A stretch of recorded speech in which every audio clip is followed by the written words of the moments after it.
नमस्कार। आज के इस खास एक्सप्लेनर में बहुत बहुत स्वागत है। आज का टॉपिक सच में बहुत एक्साइटिंग है क्योंकि हम अपनी इंग्लिश ग्रामर की एक बहुत लंबी यात्रा के बिल्कुल आखिरी पड़ाव पर पहुंच चुके हैं। आज हम टेंसेस के सबसे आखिरी और शायद सबसे कॉम्प्लेक्स माने जाने वाले हिस्से फ्यूचर परफेक्ट कंटिन्यूअस टेंस पर पूरी तरह से महारत हासिल करने वाले हैं। तो चलिए फुल एनर्जी के साथ आज का ये सफर शुरू करते हैं। तो एक नजर डालते हैं आज के हमारे रोड मैप पर। सबसे पहले बात करेंगे यात्रा के आखिरी पड़ाव की, फिर पैटर्न की पहचान करना सीखेंगे। उसके बाद आएगा हमारा ग्रामर का फॉर्मूला, फिर सिंस बनाम फॉर का कंफ्यूजन दूर करेंगे, कुछ असली उदाहरण देखेंगे और अंत में एक क्विक समरी और एक छोटा सा टास्क। चलिए बिना किसी देरी के अपने पहले सेक्शन की तरफ बढ़ते हैं, जर्नीज फाइनल स्टॉप। हमारी आज की स्टडी मटेरियल की शुरुआत ही एक बहुत ही वार्म और एनकरेजिंग मैसेज से होती है। इसमें लिखा है, hello dear students, today we are going to learn the final stop on our tense journey. सच में ये सिर्फ एक वाक्य नहीं है, बल्कि अब तक की मेहनत और प्रोग्रेस का एक छोटा सा सेलिब्रेशन है। आज ग्रामर की उस आखिरी चुनौती का सामना किया जाएगा जो अक्सर लोगों को डराती है, लेकिन यकीन मानिए आज ये एकदम क्लियर हो जाएगी। तो सबसे बड़ा सवाल, आखिर ये फ्यूचर परफेक्ट कंटिन्यूअस टेंस है क्या भला? बिल्कुल आसान शब्दों में कहें तो ये उन कामों के बारे में बताता है जो भविष्य में किसी खास समय तक लगातार चल रहे होंगे। बस ऐसे इमेजिन करना है कि हम फ्यूचर के किसी पॉइंट से किसी काम को देख रहे हैं जो पहले ही शुरू हो चुका होगा और उस वक्त भी जारी होगा। यानी इसमें काम के लगातार चलने का एहसास भी है और भविष्य की बात भी है। अब जब मतलब समझ आ गया है तो सीधे सेक्शन 2 पर आते हैं, रिकॉग्नाइजिंग द पैटर्न। किसी भी टेंस को समझने की पहली सीढ़ी क्या होती है? उसे पहचानना, राइट? हिंदी वाक्यों के आखिर में अक्सर रहा होगा, रही होगी या रहे होंगे जैसे शब्द आते हैं, लेकिन यहीं पर सबसे ज्यादा ध्यान देने की जरूरत है। सिर्फ इतना ही काफी नहीं है, इसके साथ कंटिन्यूअस टाइम का जुड़ा होना सबसे बड़ा गेम चेंजर है। काम भविष्य में जारी रहेगा ये तो ठीक है, लेकिन वो कब से या कितनी देर से जारी रहेगा, जैसे 2 घंटे से, सुबह से या कल से, यही इसके सबसे अहम मार्कर हैं। और यहीं पर अक्सर सबसे ज्यादा कंफ्यूजन होता है। फ्यूचर कंटिन्यूअस टेंस में भी काम भविष्य में जारी रहता है, लेकिन उसमें समय का कोई जिक्र नहीं होता। इसके बिल्कुल उलट फ्यूचर परफेक्ट कंटिन्यूअस टेंस में काम जारी रहने के साथ साथ एक निरंतर समय का होना 100% जरूरी है।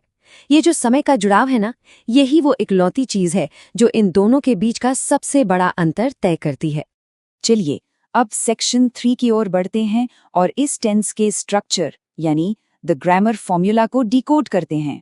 इस फॉर्मूले को एक असेंबली लाइन की तरह समझ सकते हैं, जहां हर एक वर्ड अपनी जगह पर फिट होता है। सबसे पहले आएगा सब्जेक्ट, उसके बाद विल या शैल। अगर वाक्य नेगेटिव है तो यहीं पर नॉट आ जाएगा। फिर हमेशा लगेगा हैव बीन, इसके बाद वर्ब की फर्स्ट फॉर्म और उसमें आईएनजी, फिर ऑब्जेक्ट और सबसे आखिर में समय बताने के लिए सिंस या फॉर के साथ वो टाइम जुड़ जाएगा। स्टेप बाय स्टेप बिल्कुल इसी तरह। और हाँ, यहाँ एक गोल्डन रूल हमेशा याद रखना चाहिए, वो ये कि विल हैव बीन या शैल हैव बीन का जो ये हैव बीन वाला हिस्सा है वो कभी चेंज नहीं होता। चाहे सब्जेक्ट सिंगुलर हो या प्लूरल, कभी भी हैज बीन लगाने की गलती नहीं करनी है। ये लिटरली हमेशा हैव बीन ही रहेगा। चलिए अब आगे बढ़ते हैं सेक्शन 4 पर, सिंस वर्सेस फॉर। ये समय बताने वाले शब्द कैसे काम करते हैं, आइए देखते हैं। सिंस और फॉर ये दोनों शब्द बहुत ही क्रूशल हैं। जब हमें काम शुरू होने का एक पक्का डेफिनेट स्टार्टिंग पॉइंट पता हो तो हमेशा सिंस लगाया जाता है, जैसे सिंस मॉर्निंग, सिंस मंडे या सिंस 2023।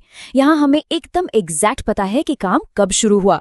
वहीं दूसरी तरफ जब हमें सिर्फ काम की अवधि या ड्यूरेशन पता हो कि काम कितनी देर चला, तब फॉर का यूज होता है, जैसे फॉर 2 आवर्स, फॉर 5 डेज या फॉर मेनी ईयर्स। यहाँ स्टार्टिंग टाइम नहीं बल्कि गैप या अंतराल बताया जा रहा है। थियरी बहुत हो गई, चलिए अब सेक्शन 5 में इन रूल्स को असली वाक्यों पर आजमा कर देखते हैं। Examples in action. एक पॉजिटिव सेंटेंस से शुरू करते हैं। We shall have been doing the miscellaneous topic since tomorrow, यानी हम कल से मिसलेनियस टॉपिक कर रहे होंगे। अब यहाँ गौर करने वाली बात है कि वी के साथ शैल हैव बीन आया है, डू में आईएनजी जुड़ा है, और क्योंकि कल यानी टुमारो एक पक्का समय है, इसीलिए इसके ठीक पहले सिंस एकदम परफेक्टली बैठा है। सब कुछ फॉर्मूले के हिसाब से सेट है। अब जरा इस दूसरे उदाहरण पर फोकस करते हैं जहां ड्यूरेशन की बात हो रही है। Father will have been working in this new office for next month.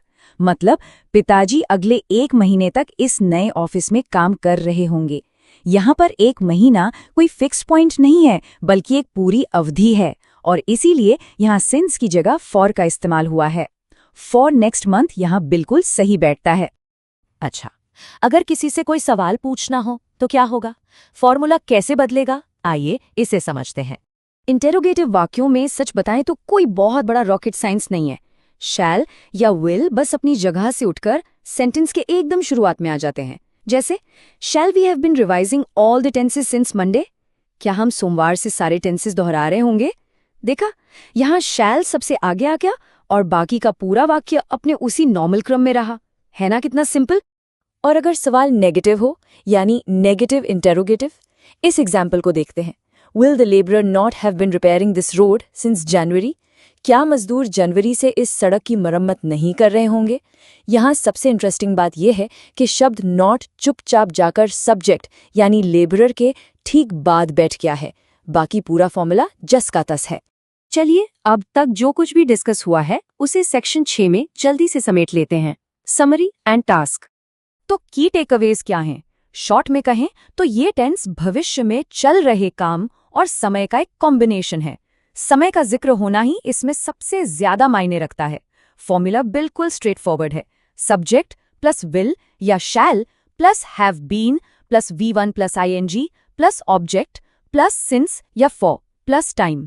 हमेशा याद रखना है कि हैव बीन और V1 प्लस ING पक्के दोस्त हैं, कभी अलग नहीं होते। और अगर कोई सवाल बनाना है तो विल या शैल से शुरुआत करनी है। अब एक छोटा सा फाइनल टास्क। जो कुछ भी आज सीखा गया है उसे तुरंत प्रैक्टिस करने का टाइम आ गया है। अपनी एक नोटबुक लीजिए और इस फ्यूचर परफेक्ट कंटिन्यूअस टेंस का इस्तेमाल करके 3 बिल्कुल नए वाक्य बनाने की कोशिश कीजिए। एक पॉजिटिव, एक नेगेटिव और एक इंटेरोगेटिव। ये छोटा सा काम इस टेंस के सारे कॉन्सेप्ट्स को दिमाग में एकदम लॉक कर देगा। तो जाते जाते बस एक विचार, क्या इस आखिरी टेंस पर पूरी तरह से पकड़ बना लेने से हमारी रोजमर्रा की इंग्लिश कम्युनिकेशन एक बिल्कुल नए लेवल पर नहीं पहुंच जाएगी? बिल्कुल पहुंचेगी। आज ग्रामर टूल किट का सबसे एडवांस टूल कवर कर लिया गया है, बस प्रैक्टिस जारी रखनी है। आज के इस एक्सप्लेनर से जुड़ने के लिए बहुत बहुत शुक्रिया और आगे की लर्निंग के लिए ऑल द बेस्ट।